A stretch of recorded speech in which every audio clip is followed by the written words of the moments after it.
যিনি ক্ষতিগ্রস্ত হয়েছেন তাকে একটা গরু দেওয়া হয়েছে। আশা করি এর মাধ্যমে গরু চুরির যেই চেষ্টা কাপাসে চলছিল এটা কিছুটা হলো নিধন হবে।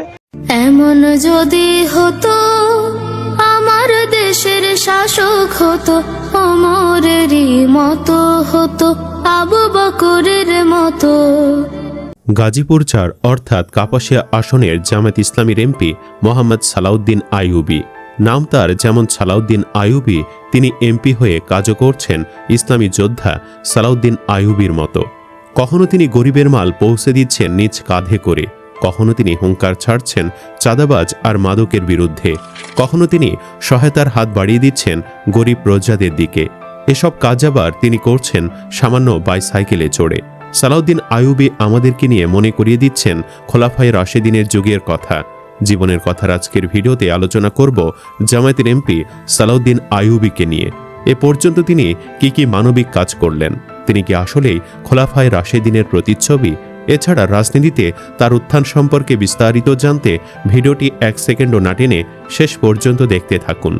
গাজীপুরের কাপাসিয়ায় বিপুল ভোটে জয়লাভ করার পর থেকেই মাঠ পর্যায়ে কাজ শুরু করে দিয়েছেন এমপি সালাউদ্দিন আইয়ুবী।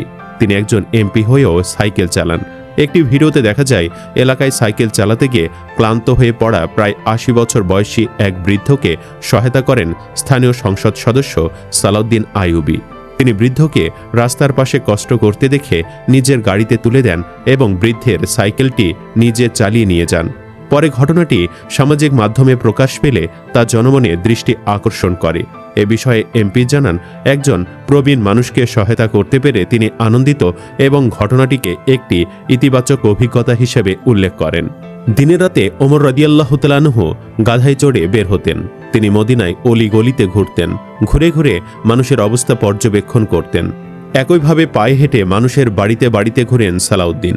এই কদিন আগে ঘুরতে ঘুরতে গাজীপুরের বারিশার ইউনিয়নের এক বাড়িতে উপস্থিত হন। এমপিকে দেখেই কান্নায় ভেঙে পড়েন দারিদ্র গৃহিণী। তিনি জানান, 2টি তালা ভেঙে চোর তার একমাত্র সম্বল গরুটিকে চুরি করে নিয়ে গেছে। গরু হারিয়ে ওই নারী ও তার পরিবার চরম বিপর্যয়ের মুখে পড়েছিলেন। অসহায় এই নারীর কান্না ও কষ্ট দেখে এমপি মহোদয় তাৎক্ষণিকভাবে তার পাশে দাঁড়িয়েছেন এবং তাকে নিজের পকেটে টাকায় একটি গরু কিনে দিয়েছেন। একজন জনপ্রতিনিধির এমন দায়িত্বশীল ও মানবিক আচরণ সত্যিই প্রশংসার দাবি রাখে। বিপদের সময় সাধারণ মানুষের পাশে এভাবে দাঁড়িয়ে তিনি সত্যিকারের জনসেবার অনন্য উদাহরণ স্থাপন করলেন। মহান আল্লাহ তাআলা তার এই মহতী উদ্যোগকে কবুল করুন এবং এলাকার মানুষের সেবায় তাকে আরও বেশি করে কাজ করার তৌফিক দান করুন। এখানেই শেষ নয়, তিনি ওই নারীকে বুঝিয়ে বলেন, আল্লাহ আপনাকে বরকত দিবেন। এরপর স্থানীয় আইনশৃঙ্খলা ঠিক রাখতে তিনি থানার ওসিকে ডেকে আনেন। ওসিকে নির্দেশ দেন দিনরাত টহল দিতে। প্রশাসনও এমপির কথা মতো টহল দিয়ে 15 জনকে গ্রেফতার করে। এ সময় স্থানীয় মানুষজন বলেন, একজন জনপ্রতিনিধি যখন সরাসরি মানুষের দুঃখ কষ্টের পাশে দাঁড়ান তখন জনগণের মাঝে আস্থা ও ভালোবাসা তৈরি হয়। গরিব মানুষের কাঁধে হাত রেখে তাদের বোঝা ভাগ করে নেওয়ার এই দৃশ্য অনেকের কাছে ইসলামী নেতৃত্বের আদর্শের কথা মনে করিয়ে দিয়েছে। আসুন এই ভিডিওটি একটু দেখি। রমজানের রোজার মধ্যে এমপি সালাউদ্দিন আইয়ুবী শত শত দুস্থ নারীদের জন্য ঈদ উপহার প্রদান করেন। সেখানে একটি ভিডিওতে দেখা যায় একজন মুরব্বী নারীর উপহার সামগ্রী এমপি মহোদয় নিজ কাঁধে তুলে নিয়েছেন। খোলাফায়ে রাশেদিনের শাসন আমলে খলিফারা জনগণের সেবায় অত্যন্ত বিনয়ী ছিলেন। সালাউদ্দিন নিজেও এসব খোলাফায়ে রাশেদিনদের ফলো করেন। বিশেষ করে হযরত ওমর রাদিয়াল্লাহু তাআলা আনহু এর দুর্ভিক্ষের সময় নিজের কাঁধে করে খাদ্যের বোঝা বহন করে ক্ষুধার্ত মানুষের কাছে পৌঁছে দিতেন। এটি তাদের দায়িত্ববোধ ও সাধারণ মানুষের প্রতি ভালোবাসার দৃষ্টান্ত। খলিফারা ছিলেন অত্যন্ত ন্যায়পরায়ণ এবং সাধারণ জীবনযাপনে অভ্যস্ত। সালাউদ্দিন নিজেও যেন খলিফাদের প্রতিচ্ছবি। আরেকটি ভিডিওতে দেখা যায় তিনি এলাকায় হাঁটছেন, মানুষের খোঁজ খবর নিচ্ছেন। এ সময় তিনি দেখেন একদল কিশোর খেলাধুলায় ব্যস্ত। সালাউদ্দিন আইয়ুবী তাদের কাছে এগিয়ে যান, সবাইকে স্নেহ করেন, তাদের পরিচয় জিজ্ঞাসা করেন। এক পর্যায়ে তাদেরকে বল উপহার দেন, কারণ তিনি জানেন বর্তমান যুব সমাজ মাদক আর কিশোররা মোবাইল গেমে আসক্ত।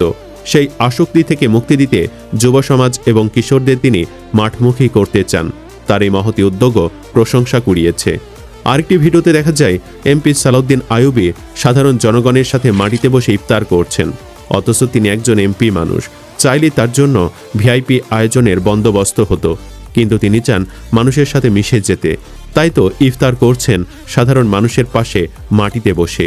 আরেকটি ভিডিওতে দেখা যায় তিনি তৃতীয় লিঙ্গের মানুষের সাথে সাক্ষাৎ করছেন, যে জাতিটি আজ বাংলাদেশে চরম অবহেলিত। এজন্য তিনি হিজড়াদের পাশে দাঁড়ান, তাদেরকে ইফতার করানোর ব্যবস্থা করেন। এমন আরও শত শত উদাহরণ আছে যা বলে শেষ করা সম্ভব নয়। বলা যায় মোহাম্মদ সালাউদ্দিন আইয়ুবী একজন জনপ্রতিনিধি হিসেবে এমন কিছু কর্মকাণ্ড তুলে ধরেছেন যা সাধারণ রাজনীতির প্রচলিত ধারা থেকে সম্পূর্ণ ভিন্ন চিত্র উপস্থাপন করে। একজন সংসদ সদস্য হয়েও তিনি সাইকেলে চড়ে মানুষের বাড়ি বাড়ি খোঁজ খবর নেওয়া, দরিদ্র মানুষের দুঃখ কষ্টে পাশে দাঁড়ানো কিংবা নিজ কাঁধে করে উপহার সামগ্রী পৌঁছে দেওয়ার মতো কাজের মাধ্যমে মানুষের হৃদয়ে জায়গা করে নেওয়ার চেষ্টা করছেন। বিশেষ করে অসহায় এক নারীর গরু চুরি যাওয়ার পর তাকে নতুন গরু কিনে দেওয়া, বৃদ্ধ ব্যক্তিকে সহায়তা করা কিংবা দুস্থ মানুষের পাশে দাঁড়ানো, এসব ঘটনায় তার মানবিক দৃষ্টিভঙ্গির পরিচয় বহন করে। ইসলামের ইতিহাসে আমরা দেখি যে ওমর ইবনে আল খাত্তাব সহ খোলাফায়ে রাশিদিন যুগের খলিফারা জনগণের সেবায় অত্যন্ত বিনয়ী ও দায়িত্বশীল ছিলেন। তারা ক্ষমতাকে ভোগের বস্তু হিসেবে নয়, বরং মানুষের সেবা করার একটি আমানত হিসাবে দেখতেন। যখন কোনো জনপ্রতিনিধি সাধারণ মানুষের সাথে মিশে গিয়ে তাদের সমস্যার কথা শোনেন এবং তা সমাধানের চেষ্টা করেন, তখন স্বাভাবিকভাবেই সেই ঐতিহাসিক আদর্শের কথা মানুষের মনে পড়ে। উল্লেখ্য, সালাউদ্দিন আইয়ুবী গাজীপুর জেলায় জন্মগ্রহণ করেন। তার পিতা মাওলানা ইমাম উদ্দিন এবং মাতা আসমা আক্তার। তিনি সাধারণ শিক্ষা ও মাদ্রাসা শিক্ষা উভয় ধারায় উচ্চশিক্ষা গ্রহণ করেন। তিনি ইংরেজি ভাষা ও সাহিত্য বিষয়ে মাস্টার্স ডিগ্রি অর্জন করেন ওয়ার্ল্ড ইউনিভার্সিটি অব বাংলাদেশ থেকে এবং একই বিষয়ে অনার্স সম্পন্ন করেন ঢাকা কলেজ থেকে। এছাড়া তিনি এলএলবি ডিগ্রি অর্জন করেন জাতীয় বিশ্ববিদ্যালয় থেকে।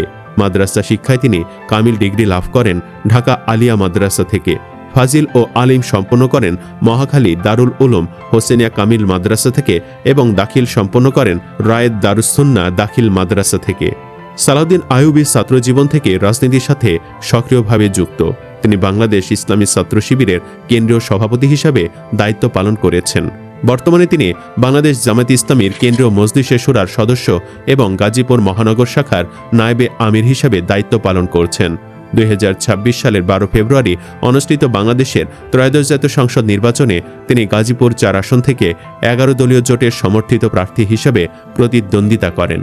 নির্বাচনে তিনি মোট 1,01,779 ভোট পেয়ে বিজয়ী হন। তার নিকটতম প্রতিদ্বন্দ্বী ছিলেন বিএনপির শাহ রিয়াজুল হান্নান, যিনি 94,000 ভোট পান। রাজনীতির পাশাপাশি তিনি একজন চিন্তক ও লেখক। তিনি নিয়মিত সমসাময়িক রাজনীতি, ইসলামী ইতিহাস ও সামাজিক সচেতনতা নিয়ে প্রবন্ধ লিখে থাকেন। তিনি গাজীপুরের কাপাসিয়া উপজেলাকে একটি আদর্শ ও বৈষম্যমুক্ত জনপদ হিসাবে গড়ার কথা ব্যক্ত করেছেন। তবে একজন নেতাকে সত্যিকারের ইসলামী আদর্শের প্রতিচ্ছবি বলা হবে কিনা তা কেবল কয়েকটি ঘটনার মাধ্যমে নয়, বরং দীর্ঘমেয়াদে তার সততা, ন্যায় বিচার, জবাবদিহিতা এবং জনকল্যাণমূলক কর্মকাণ্ডের ধারাবাহিকতার মাধ্যমে প্রমাণিত হয়। যদি তিনি ভবিষ্যতেও একইভাবে জনগণের পাশে থেকে কাজ করে যান, দুর্নীতি ও অন্যায়ের বিরুদ্ধে অবস্থান নেন এবং সমাজে ন্যায় ও মানবিকতার চর্চা বাড়িয়ে দেন, তাহলে নিঃসন্দেহে তিনি একজন আদর্শ জনপ্রতিনিধি হিসাবে স্মরণীয় হয়ে থাকতে পারেন। সুপ্রিয় দর্শক, কাপাসিয়ার এমপি সালাউদ্দিন আইয়ুবীকে কেমন লেগেছে আপনার কাছে? কমেন্ট বক্সে জানিয়ে দিন আপনার মতামত। ভিডিও ভালো লাগলে লাইক দিন এবং চ্যানেলটি সাবস্ক্রাইব করুন। ধন্যবাদ।